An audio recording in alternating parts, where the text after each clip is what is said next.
Beis and Aleph. The background for this, just so we know, is that we're looking at the title called Edom Zomin. Edom Zomin, we'll soon see what exactly it means, but just the background is it's two Edom who are going to testify about someone's whereabouts or behavior or action, and they're going to be telling a lie. That's what Edom Zomin is. And the Edom Zomin, the way that they're found to be lying, it's a very specific rule, how you catch them lying. And the rule is that if you catch them lying, whatever they try to do, it happens back to them. That's the ABCs of Edom Zomim. This whole first paragraph discusses all those things in greater detail. That's just the background information we have to understand. So the Mishnah right now wants to know, Keitzad Edom Nasim Zomim, which means how do we see, or give me an example of a case of Edom Zomim. The Gemara Mishnah now gives a case that's a terrible example. This is the background case. You testify about a person, he's a Kohen, but he's a Kohen who's the son of a Grusha or the son of a Chalutza. Which means we know a Kohen cannot be born from a Grusha. That would make him what's called a Halal. Kohen, we know that Isha,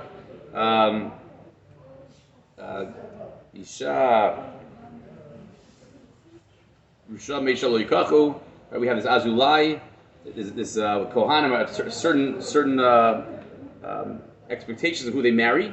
You cannot marry a Gerusha, and if you do, the child born from the Kohen and Gerusha would be called a Halal. A Chalutza actually is only the Rabbanon in this category, according to most opinions. A Chalutza is a person whose husband passed away, and the brother chose not to marry her with Yibum, but rather the Chalitza. A Kohen can marry an Almana. A Kohen Gadol cannot, a Kohen regular can, a Kohen Heter can marry Almana. But a Chalutza is like Gerusha, it's Derabanan, like a Gerusha, and therefore if it's Kohen married a Chalutza, it would be Midarabanan, it would be a Halal as well. So these two Edom come along and say, this man, Ish Ploni, who's a Kohen, says Rashi, is a Ben Gerusha or Ben Chalutza. He's the child, the product of a Kohen and a Gerusha, or a Kohen and a Chalutza, which would then make this Kohen and all his future children Chalalim. They would not be able to take part in the Kohen behaviors, the Kohen Kibudim. We would not be able to take part of any of that. So the Mishnah says, Ein Omer Miyaseh Zeh Ben Gerusha Ben Chalutza Tachtav. We do not say that the Edom, now become in the place where they tried to do Tachtav instead of him. We do not say that the Edom now become the status of Ben Gerusha Ben Chalutza, which by the way is usually the rule. When it comes to what's that? If they're Edom or Kohanim. Oh, good. So that's Rashi points that out. Rashi says over here, assuming the Edom were Kohanim, we do not say it was reciprocated back at them. Rather, the rule is, since you cannot give the reciprocal punishment, instead you get 40 lashes. Why can't you give the reciprocal punishment? Even though they weren't born that way. The Gemara is going to ask the question. The Gemara is going to ask, what about them does not let you do it? Good question. The Gemara is going to get to it. But right now, in the beginning of the Mishnah, we have this case. We say, how are Edom Zomim? How does it happen? We give a case that's not Edom Zomim. This is actually when it's not Edom Zomim in the end. You get lashes instead of the reciprocal punishment, which is what the Gemara is going to ask the question as well. What we could have asked, and Tosfos asked this question actually, is why do we bring a case like this where you have to have Kohanim involved? Why couldn't you say Mamzer? Easier case, right? This woman was an Ashes Ish, and their product is this kid's now a Mamzer. It applies to everyone. It can be Kohanim, Yisraeli, Levim. It applies to the Edom, no matter what they are. The child, it seems to be a very specific case. The Gemara, the Tosfos will discuss why we use this example, but they're right. It's a case when the Edom have to be Kohanim, when the guy who's on trial has to be a Kohen. It's very limited, but that is the scenario we have. We do not make this aid a zomim as far as making a ben Gerusha ben Chalutza. Sorry, making a halal. Rather, we give them lashes. Okay, that's case one of the Mishnah. Case two. Midanu bish ploni shu chayav legalos. Chayav liglos. Testify about a person. We know someone who gets galos is someone who killed by accident. If you say about someone who you say killed by accident, we do not say ein omrim yigal zeh tachta. We don't say this person will now get galos in his place. Again, two witnesses say this person killed by accident, and they were found to be lying. We'll see later on in the Gemara how we know they're lying. So what should have happened, reciprocal punishment-wise, in Eid Zomim, whatever he tried to do happens back to them. We do not say that. El Loke Arbaim, rather, again, we get the 40 lashes that is in place of seemingly of the the status of being a kasher zoma. Yeah. What do you mean by goes? If a person was found to have killed by accident, so they get taken to an ir miklat, and they have to stay there for their protection or whatever, or not their protection, but their punishment, whatever you want to call it. So they stay in the ir miklat. That's the rule. So the question is, if someone lied and said, "Oh, you killed someone by accident," it's not true. So do you make the Eidim now be confined in a open air prison? Use borrow the language that's being used inappropriately nowadays. So do we make them go to the ir miklat or not themselves? That's the question. So the Gemara says, Mishnah says we don't do that. Now again, later on the Gemara will tell us why we don't, but that is the rule that we do not make them do that as well. So goes is ir miklat. Goes is ir miklat. Exactly. Yeah. How do we know that? I mean, at this point, that Eidim Zomim get the same punishment that they were. We haven't learned anything about Eidim Zomim yet. That's why I gave you the background information. Right. The Gemara is going to start with exactly the question of this sounds like the worst because it doesn't happen, right? This sounds like the worst example. If I could ask you for the top 25 examples, this would not be on them. Top 50s wouldn't be there. So it's actually not an example of Eidim Zomim, which was going to bother the Gemara as well. But we know just from it's like we had like Tana Hechakai and Tana Emasai, right? Where are you starting from? You're assuming I know this information already. So the truth is we do know this information already. We knew it from Sanhedrin. We don't know it in Makkos yet. The first time we're saying it in Makkos, but the Gemara is going to reference Sanhedrin. Sanhedrin is before Makkos. Exactly. So this goes back to actually something we've seen beforehand. We saw in Sota when we talked about the order of the Masechta. Why was it here versus why not be over there? Nazir. So we're going to have a very similar type of introduction to our Gemara because what the doc is pointing out is that this seems to be like we're giving you information that's misinformation. The case of Eidim Nasim Zomim, and then you go on to proceed with all the cases that are not Zomim at the end of the day, which is a very big difficulty. What are we doing over here? That's the question that right now we're going to have to address. So that's over here of the Mishnah that we just mentioned. There's a number of things Tosfos brings down, I'm not getting into right now, but it is important to note that we do not bring down a more obvious, that's more universal case like a mamzer. That would have been a better example to have brought down. It would apply to everyone, to every aide, to every defendant. We chose Dafka the Kohen for reasons that you will see in a few moments from now. Yeah. In the case of the mamzer, how is it applicable to a Kohen? Everyone, everyone. If you say, I know that this person's father was a mamzer. Or the person's father. So now the kid's a mamzer, right? Because the mamzer doesn't go away. You have your mamzer, so the psul follows with the kid.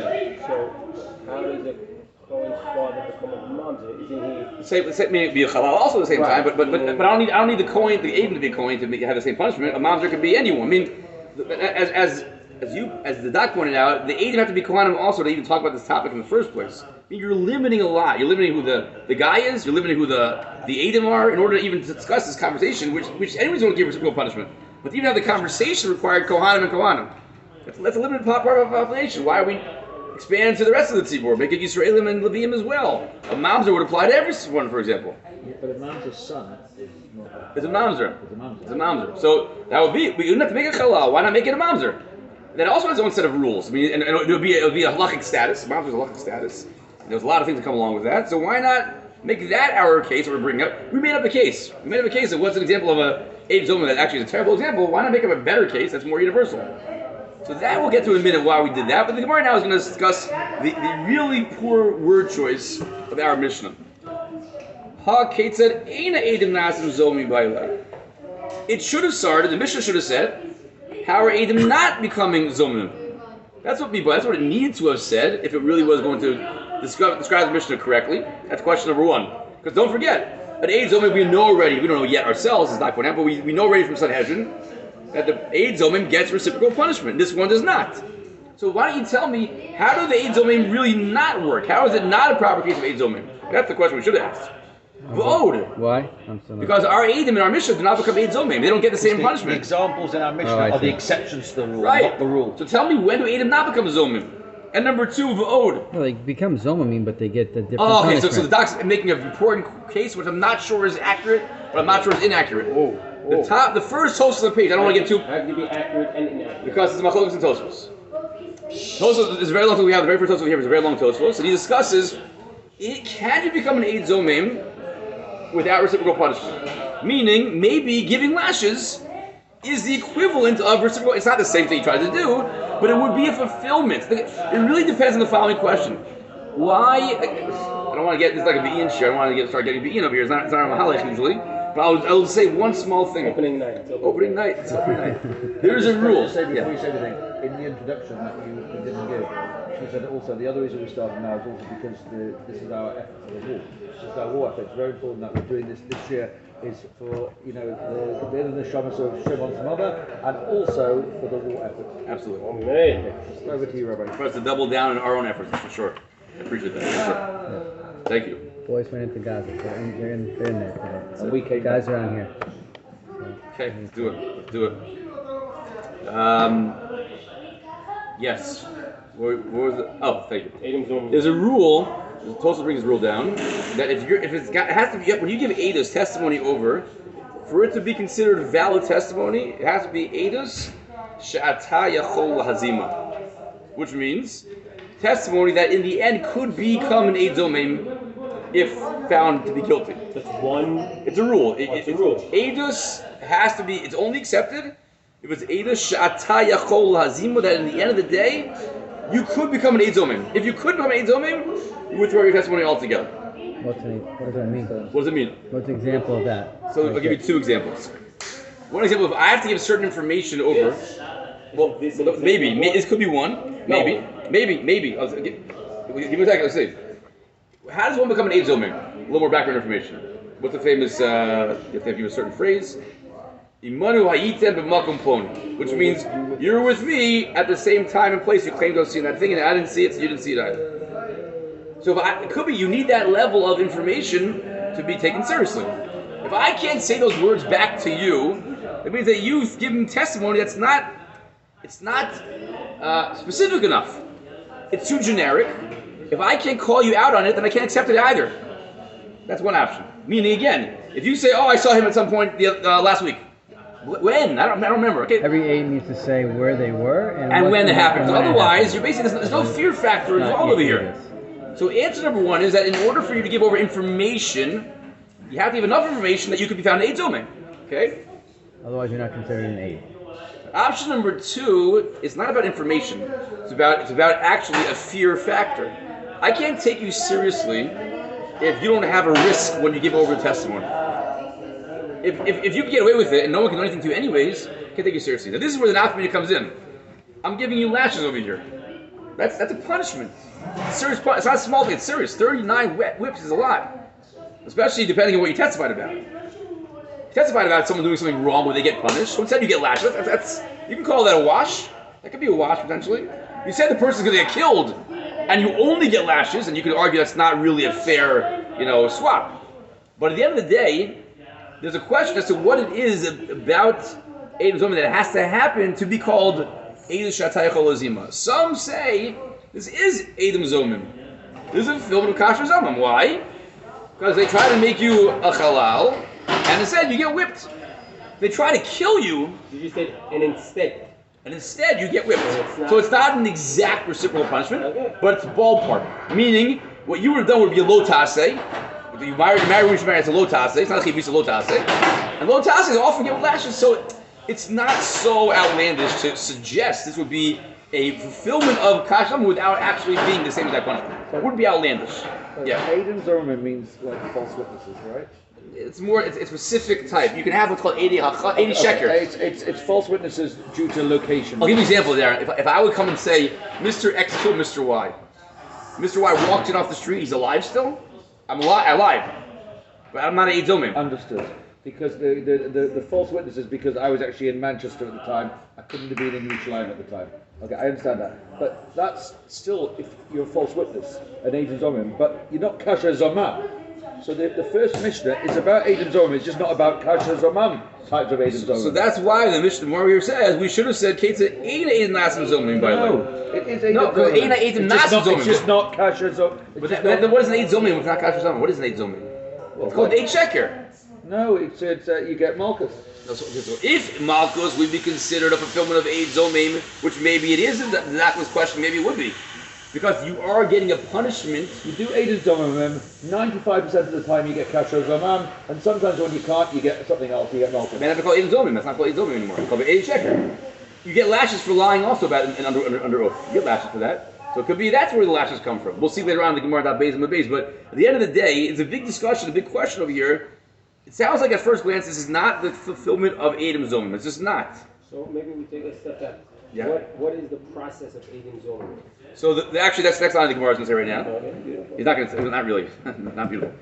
V'od, and furthermore, midiktani l'kaman, it's taught later on, daf hey amar aleph.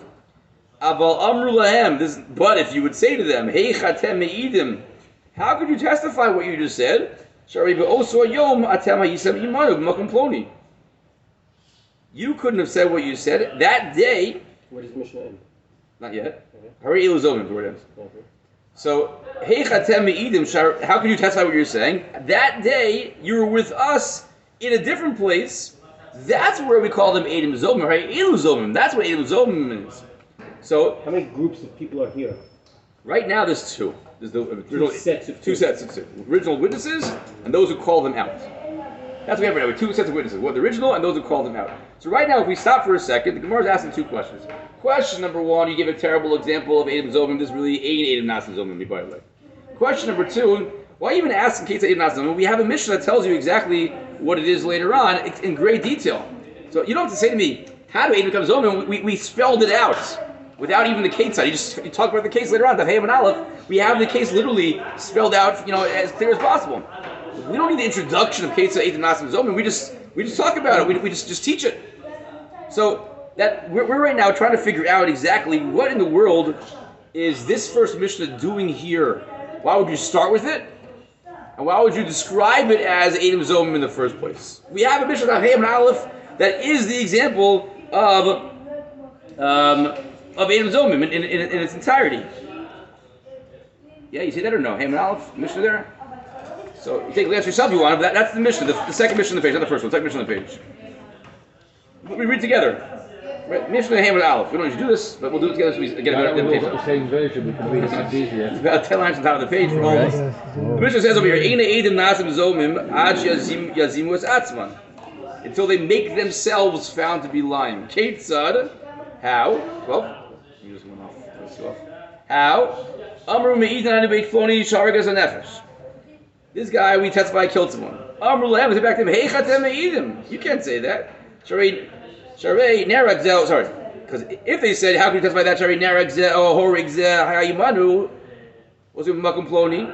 The guy you claimed was killed, or the guy who was the murderer, was with us the day that you claimed it happened. That's not Zomim. Ain't Elu Zomim. Aval Amru Lehem. Hey Chatem Me'idim, Sharei Atem Hayisam Imanu. Also, Makkos Ploni. Sharei Elu Zomim. In the Ragin Alpiyim. So that's the Edom Zomim classic. That's where we should have began the whole Masechtas from. That original discussion. Why am I starting off over here with what we have, and why am I describing it as Edom Zomim when in reality it's not? That's the question that we have right now. The Gemara gives the following answer. It's an answer that should sound really familiar to us from the Masechtas Sota. These type of answers. Yes. One second. So the second question is the old midikhan kaman. Right.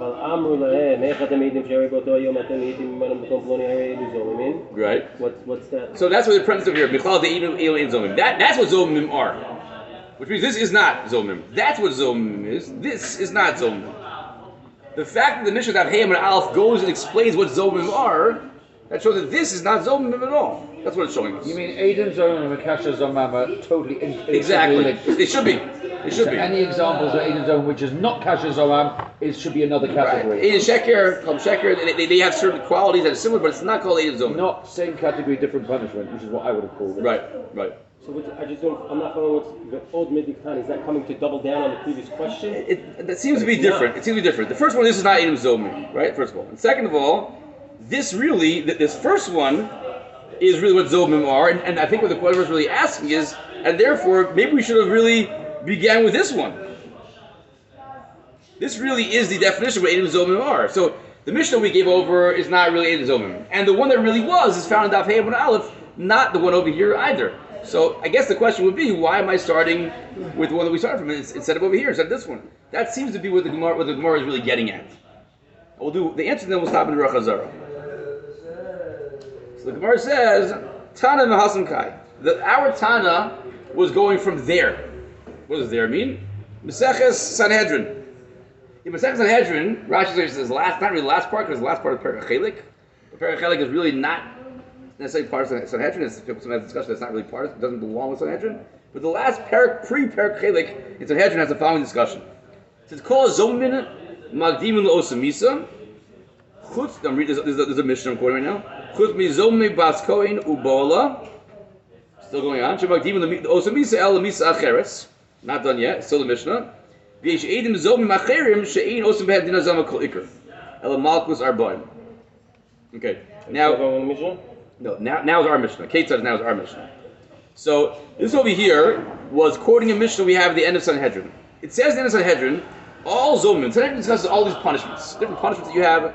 So there in Sanhedrin it says all Zomim, which means all Eidim that we are able to find to be lying and reciprocal punishment, are Magdimun L'Osam Misa. We bring them immediately to the same Misa they tried to give the person they testified against, except for Zomei Bas Kohen Ubola. If you claim there was a person who, a Bas Kohen, and slept with a man that was not her husband, so the Zomim of that, meaning the ones who lied and said this happened but it didn't really happen, they don't get that Misa, they get a Misa Acheres. What does that mean? A Bas Kohen gets a worse punishment than the person who slept with her gets. Tamar, you said? They get streifa. You say that's why Tamar got, the Rashi says that in punished. They get streifa because what you had said Tamar should get burned. Why would she get burning? She's a Bas Kohen. Okay, good. So a Bas Kohen gets a worse punishment than the Bo'ala gets. He gets hereg, and they get streifa. Bas Kohen gets streifa. So of course you can't get the same one. How you get 2 deaths? So we say there, the Eid Zomim does not get the streifa of the Bas Kohen. Rather, he gets a punishment of the Bo'ala. So it's not an Eid Zomim per se, because it's not exact. Sorry, it's an Eid. It's back to Darren's question. It is an Eid Zomim with a slightly different punishment, but it's not really different because one of the two he does get. Right, he gets the Bo'ala, just not the Isha. So we have some examples of a Bas Kohen and Bo'ala that you don't get that exact death, that rather different death. And then this goes back to Darren's point, because it does call Eid Zomim. V'yesh Eid Zomim Acherim, you don't get Din Hazama Kol Iker at all. So Darren over here is pointing out to me, that's called Eid Zomim still. We still call it a lashon of Eid Zomim. But they don't get the punishment of an Eid Zomim. Not at all. El Makkos are blind. They only get Makkos. It's not a different type of death. It's nothing at all similar to what they tried to do. They get Makkos. And that's our Mishnah. Ketzad, what's an example of that? And that's what our Mishnah comes out on the heels of that discussion. When we say, Me'idin on Abish Ploni, Ben Grusha Ben Chalutza, Eid Omer Miyasa Ben Grusha Ben Chalutza, Chatachlev El Lokas are blind, period. That's where our Mishnah comes in. So the quick example we have right now, the Mishnah start off with 2 cases. 2 cases that seem to be discussing Eid Zomim, but not really fulfilling the mitzvah of Eid Zomim at all. The Gemara right away, and we have the 2 cases we had were again of Ben Grusha Ben Chalutza. We don't say you become a halal, you get lashes instead. The case of Gullus, you don't get Gullus, you get lashes instead. The Gemara wants to understand this Mishnah seems to be very difficult in its text. This is how they do not get Zomim punishments. Darren says they're so called Zomim, they don't get the punishments. Okay, I hear that. But this is not a real case. As a matter of fact, that Hey and Aleph, where it really should have began, that's really the case it began. So what are we doing over here in our Mishnah? He says, you're right. You're right. But you have to understand the context. Makkos follows Sanhedrin. And the end of Sanhedrin, not Chelik, but the parak before that parak, in Sanhedrin we have discussions about Zomin, about punishments of death. We mentioned Zomin, death penalty that they get. We mentioned there's some exceptions to the Zomin. They get death, but not the same death penalties. And then we say, and by the way, there's a whole new case. That's a Zomin, as Darren said, with no connection to punishment at all. They don't get the punishment even close to it at all. Rather, Makkos are blind, and wham, there goes our Mishnah. The Mishnah comes on the heels of that discussion. So it's really part of Sanhedrin more than it is in Zomin part of Makkos. Stop over here, we'll do our Chazar right now. Those who get to the wedding, you can certainly,